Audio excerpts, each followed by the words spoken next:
I was talking to a customer a couple days ago, and they were asking me how, because I'm a non-technical person, how we would take the ideas that we had, like the idea for QuickQual, and turn it into software.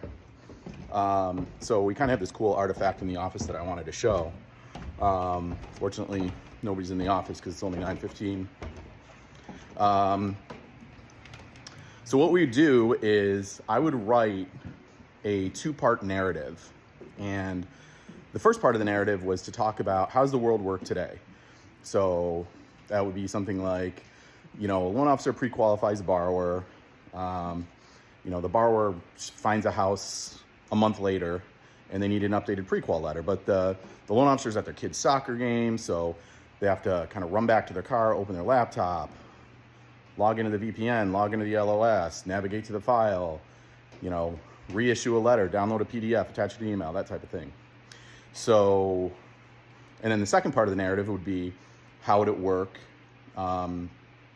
in if this product existed. So that would be something like, loan officer would pre-qualify the borrower and then would set some guardrails.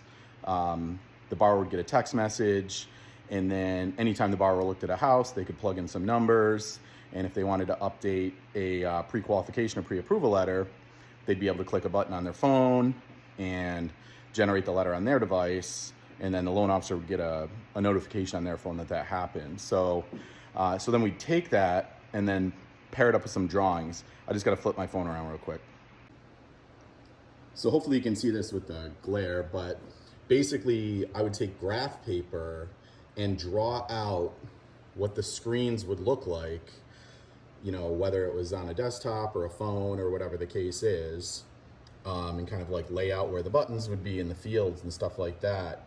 And then we'd pair this up with the narrative, and that's what my partners Scott and Carl use to kind of figure out like how to actually build it. And if people that use our software today, like a lot of that stuff kind of looks familiar. So there's more sophisticated ways of doing it where there's like Figma and you can do wireframes and things like that, but we just found it easy to kind of draw things out on graph paper. So yeah, that's how we built it.